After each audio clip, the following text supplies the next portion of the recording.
Hi, my name is Kristina O'Neill. I'm a loan officer with First Heritage Mortgage. I've been in the business for over 25 years, and I'm here with my good friend and real estate agent, Traci Oliver. She's been in the business for 21 years, and we're going to do a video series about the home buying process. Thanks, Kristina. So this past year has been quite the roller coaster for home buyers.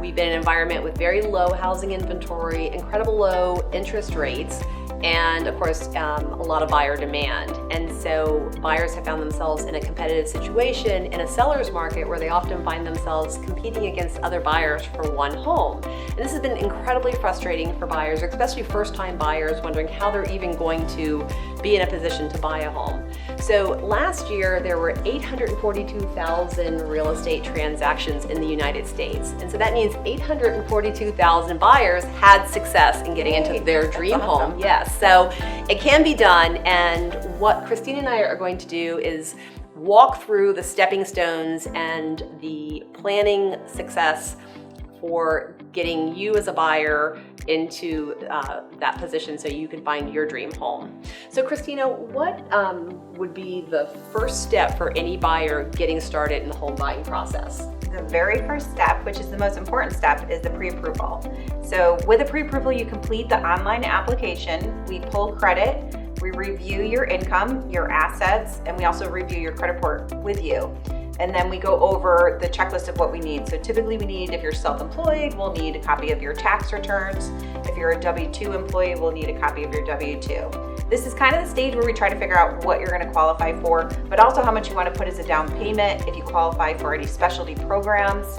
And that's kind of the first initial stepping stone before you start to go look at a house. That's good information. So once you're pre-approved and you know what you can afford and what you're comfortable spending for a home, the next step is also important, and that is defining your criteria and getting very specific and focused on what you want in a home and what you're looking for in both location and other important criteria. And what I tell buyers to do is to make 3 lists, if you will. One is the absolute must-have criteria you want in a home. The second list would be the things that you'd like to have that aren't necessarily deal breakers. And the third list, which a lot of people overlook, is going to be your list of things that you absolutely don't want. And this is important because once you get out into the throw of buying a home, you're going to be spending what is probably one of your biggest purchases you'll ever make and a huge investment, and we want to make sure we get it right. So identifying the things that are deal breakers for you are important because we don't want to get excited if we see a beautiful home that's perfectly staged and get caught up in a competitive situation and find yourself not being true to what is important to you. So that is obviously the first step there in making sure that you're focused on what you're looking for in a home, and that will help you stay on track and see the homes that meet your criteria and not get distracted with those that aren't going to work with you.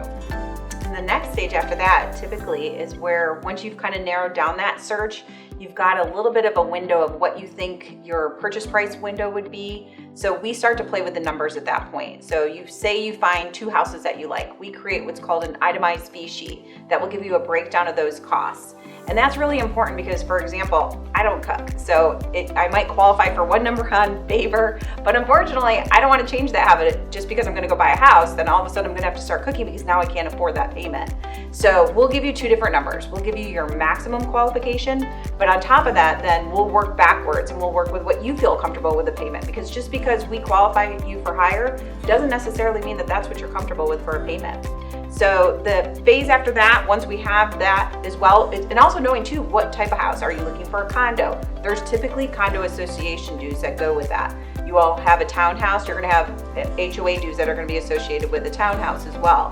So those factors are all what go into your payment, and it's a really big and important part of making sure where you kind of collaborate with the realtor and say, I'm not comfortable with a condo, I'm comfortable with a condo because I don't want maintenance.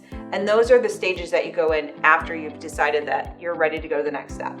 So that's good information. So the next step, once you've found the home that you would like to put an offer on, and you've worked with the lender to make sure that you're comfortable with all of the components and the cost of that house, is to put an offer together. And the offer is done in the form of a sales contract. And it's important to know that your sales contract is a legally binding agreement when all parties agree to it. So we like to make sure that you truly are ready for this part of the process, and that's why we talk about being prepared in each of these steps so that you're comfortable with the information before you get to this stage. So putting the offer together and building the contract is going to require you to make a price offer, and your real estate agent is going to work with you in showing you what recent homes have sold for that are similar to this, and share market information that current homes are being impacted by, so that you can make a smart decision and get as much information from the seller's agent, the listing agent,